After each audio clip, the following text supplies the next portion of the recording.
At Real Madrid, you've got two of the brightest stars in the entire football world. They share a pitch, they share a dressing room, and they both want to be the absolute best.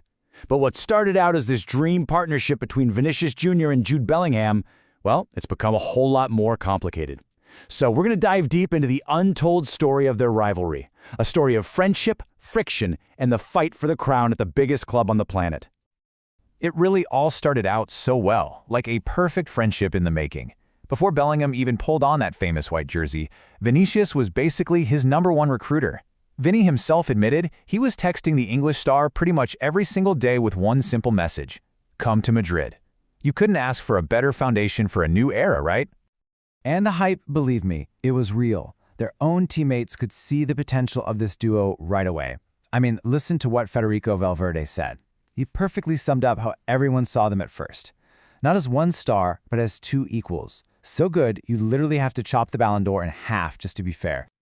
Okay, so the stage is set for this flawless connection. Publicly, it was all praise, all the time. And behind the scenes, there was this genuine belief that these two guys were absolutely destined to define Real Madrid's next generation, together.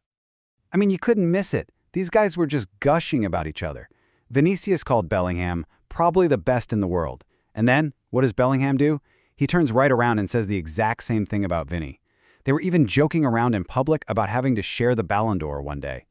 This was the honeymoon period, for sure.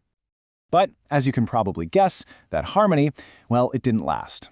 The pressure of playing at the absolute highest level, you throw in two alpha personalities, and pretty soon you start to see some friction. And the first place it boiled over was right there, on the pitch. The first really big public sign that something was off came in October of 2024. It was during a league match against Celta Vigo. A single moment, one play caught on camera, and it completely changed the story of their relationship. So here's the play-by-play. Bellingham makes his perfect run, he's wide open in a prime spot to score.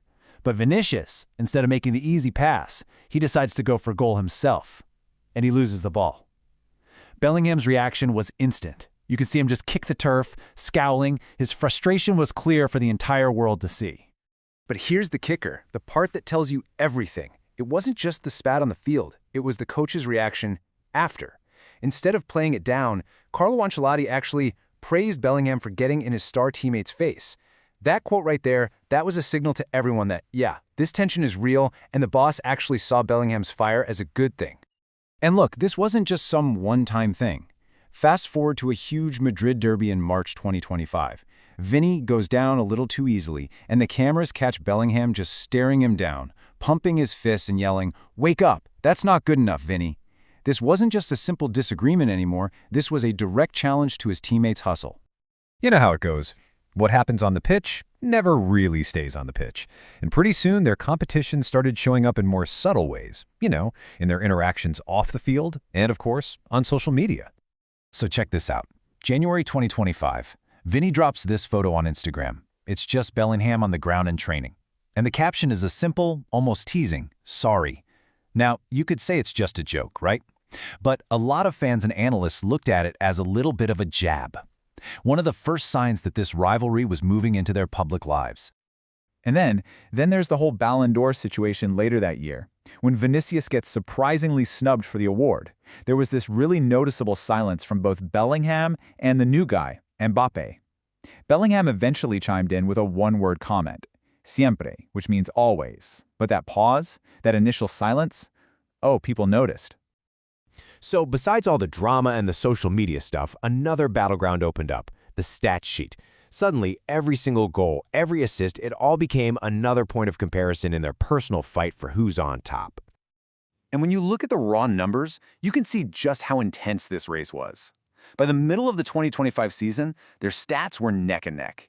You've got Vinicius with 14 goals and 10 assists, and right behind him is Bellingham with 9 goals and 7 assists in just one more game.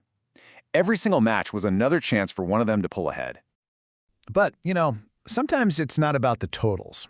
Sometimes a single number tells the whole story. So what's this one all about? Well, that is the number of major records that Jude Bellingham took directly from Vinicius Jr., most importantly becoming the youngest Real Madrid player to score and assist in a Clásico, a record that used to belong to Vini himself. Ouch. So you've got all this going on. The fights on the pitch, the weird social media posts, the stat battle. I mean, what do you even do if you're the coach? How are you supposed to manage two superstars who both want to be the one and only king of the club? And by 2025, this wasn't some hidden fan theory anymore. It was out in the open. You had major outlets like BIN Sports doing these deep dives on the situation, with analysts just coming right out and saying that the connection between the two stars appears to have broken down. The problem was officially public. And yeah, what we saw in public was just the tip of the iceberg. Reports started coming out about heated arguments in the training room, and to make everything even more complicated, the arrival of another megastar, Kylian Mbappé, was apparently cooling their relationship even more. Now, the job of fixing all this? It falls right on the shoulders of the new coach, Xabi Alonso. Good luck with that. Which brings us right back to the big question, the one at the heart of all of this.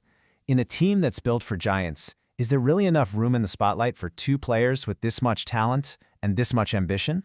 Can they figure out a way to coexist and win together? Or is this rivalry destined to define and maybe even divide the entire future of Real Madrid?